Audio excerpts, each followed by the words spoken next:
My next question is to Mr. Clark Judge, who is a speechwriter and journalist. He was the advisor to the American president. So Europeans did not think that this system can collapse. So you remember that also politicians before 1989, they mentioned that the status quo will remain, the division will remain, nothing will happen here, the system only will be consolidated. But when George Bush in January 1989 had his inauguration speech, he sent some very encouraging words to Eastern Europe, which we never do what's right, freedom is right. Ezek nekünk valóban So these for us were absolutely straightforward words that it's worthwhile to fight for. So at least someone knew that what we were fighting for. And then in May, Bush in Mainz became more concrete because he mentioned that we have been waiting for 40 years to have the Cold War stop. At that time, nobody knew that the communism will collapse. This is also what Bush said. The time is ripe. Europe belongs together. So this is why I'm asking Clark Judge. So what was the atmosphere like? Did the American policy expect that the system will fall, the system will break down, and so that the division of Europe and the world will stop? Well, thank you for that. You seem to have two voices. The answer there is that it depended on who you talked to, with whom you talked. There were people in Washington who thought that the Soviet Union would go on forever. The CIA did. The State Department did, by and large. It's certainly the Foreign Service. Journalists did, if they weren't conservatives. But let me give you, but Ronald Reagan, well, before he became president, Ronald Reagan was having, as Ed Fullner reminded me last night, and Ed is one of the great heroes from an American perspective of the Cold War, having led the Heritage Foundation, the most important think tank in the United States, perhaps in the world in that period and now. So, but as Ed reminded me last night, Reagan and his then National Security Advisor, who's still a governor, or had been a governor, it was between that and his presidency, was a fellow named Richard Allen, was questioning him and preparation for work they were doing and for the campaign. And he said, well, Mr. Reagan, or Governor, as they called him then, do you have any sort of conceptual thoughts about the dealing with the Soviet Union? And he said, yes, I do, although Richard, they may say this is a little simple. We win, they lose.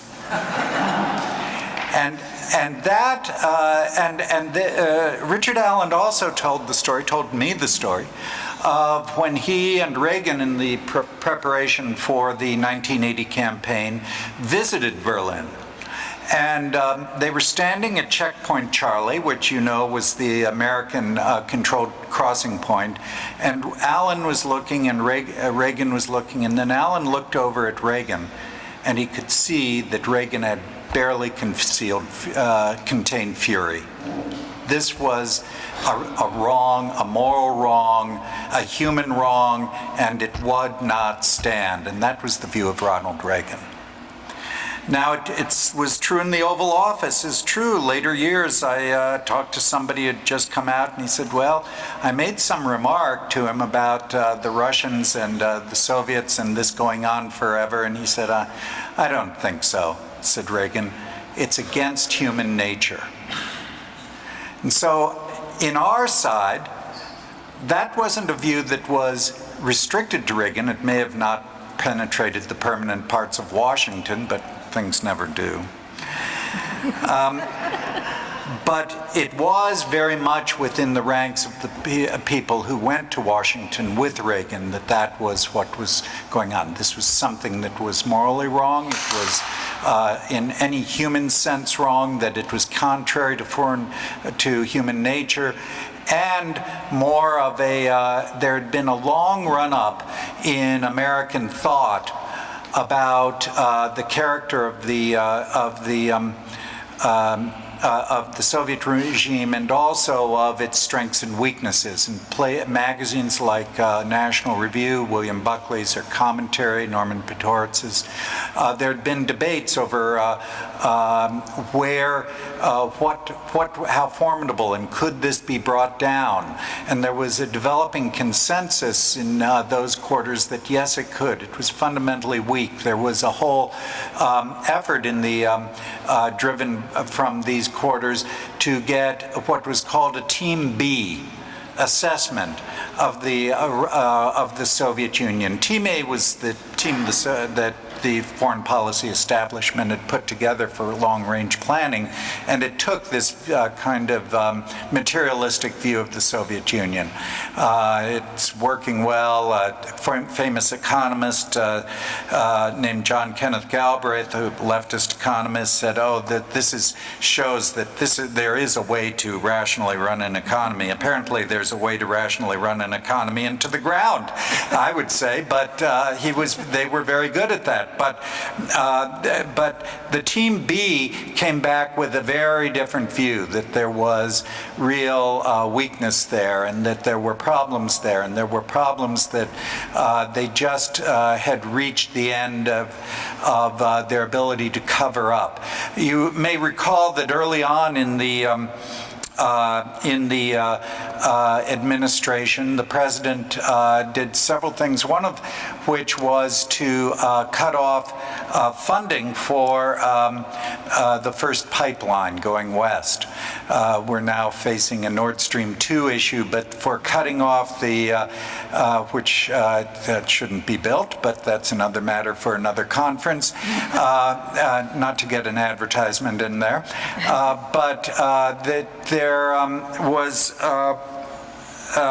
funded. There were favorable terms on the table for for financing the building of Nord Stream 2, and he took those terms off the table.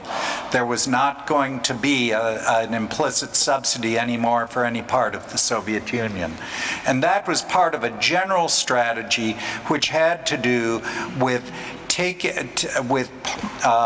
building on the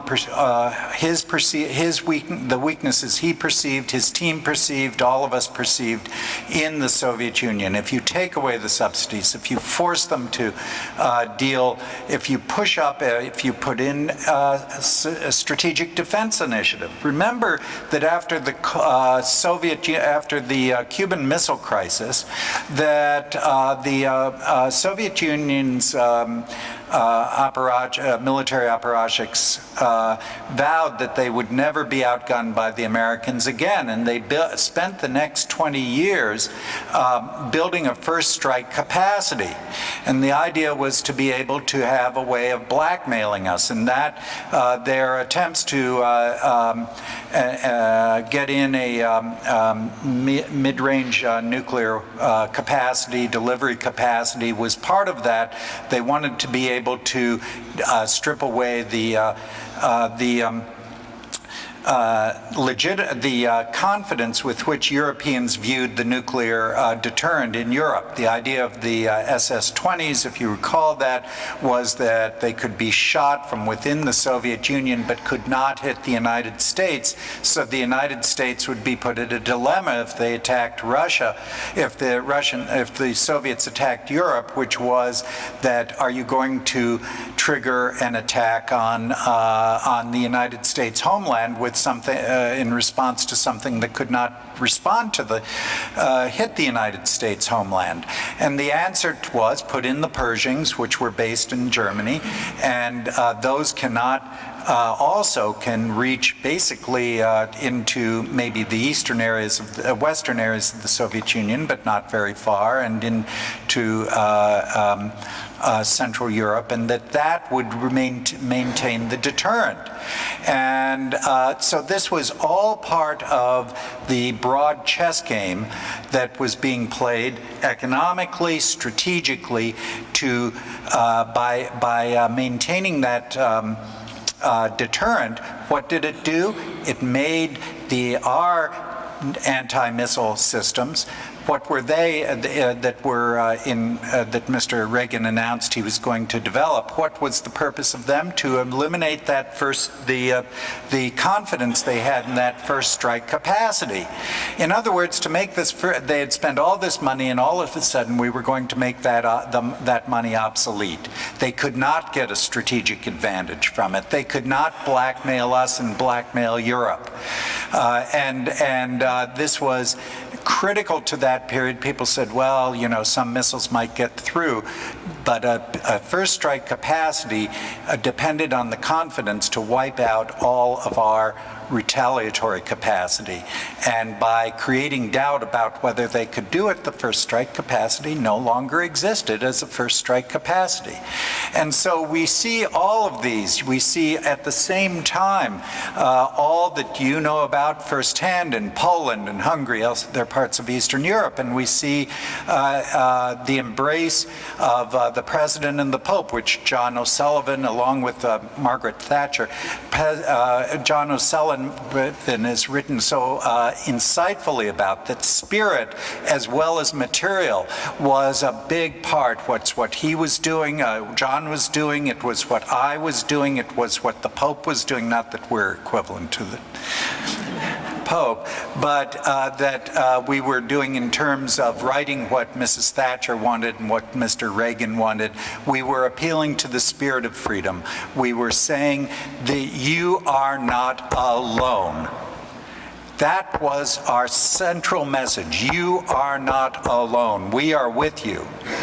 And every Reagan speechwriter has a story, and I do, every one of my colleagues does from the 8 years, of some dissident, often from Poland, sometimes from Hungary, sometimes from other parts of Eastern Europe, of Central Europe, coming up to us and saying, you do not, and of Russia.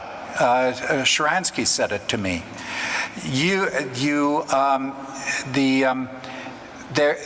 have no idea, they said, every one of them said, when we were in prison, when we thought there was no one supporting us, when we were under constant oppression, we the dissidents, your words kept us going. Now, did this? I'm in very, very simple strategic terms. There was a moment. It was during, I believe it was during the Washington summit, which was '88, and a lot of American conservatives were unhappy with how the president had subtly shifted his position from confrontation in the first term as we moved into the second term, being embracing of the Russians, particularly after Mr. Gorbachev came along. He agreed with Mrs. Thatcher that there was something that could be done. He also believed that they were at a breaking point. And our strategy in that period was to keep the pressure, keep the things that were pulling them apart, keep that going. But the leader to leader was embracing. We will show you a way. If you want to change, we will show you a way. We will show you how to become a normal country. We will help you with that.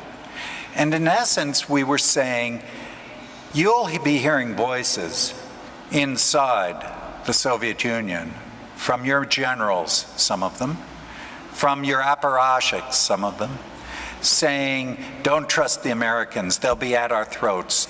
We cannot relax. We cannot let this, the empire go. We cannot do anything like that. And we were saying, come with us, walk with us, and there will be a safe way for all of us to walk together. There was a moment when there were a lot of American conservatives who didn't quite get this. I thought it was pretty obvious, but who didn't quite get this. And there was a dinner party at the house of one of them about the time of this of the '88 summit in Washington. And a number of journalists, conservative journalists, and they were, you are being much too embracing of Gorbachev. You're letting him take credit. There was a sign, by the way, on President Reagan's desk that he put there the first day he was in office. That sign said, it doesn't matter how far, there is no limit to how far a man can go or what he can achieve if he doesn't care who gets the credit. And they were saying to him, you're letting Gorbachev... Sorry. Just 2 seconds. Yeah, Oh, you have to push against. Oh, did you hear that? And there's no limit to how far a man can go or what he can achieve if he doesn't care who gets the credit. And the conservative journalists were saying, you're letting Gorbachev come here and take bows and get credit. And they were really bagging on him.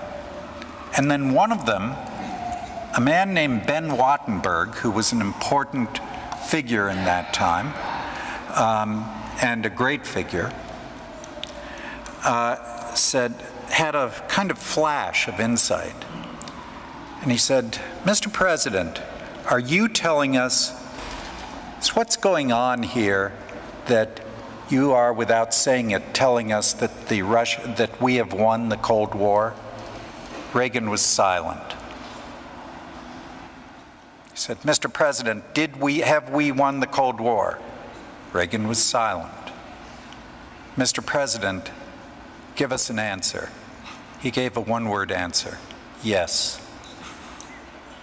So you ask, did anyone in Washington think? Well, the people who will tell you that they were the thoughts of the government, the people at the intelligence community, the people in the diplomatic community, the journalists, they'll say, oh, what a surprise. But the people who were with the president and who understood spirit as well as material and understood that spirit determines material, those people said, yes. Mr. Judge, nagyon köszönöm ezt a választ. Thank you very much for this answer. I think this reconfirmed us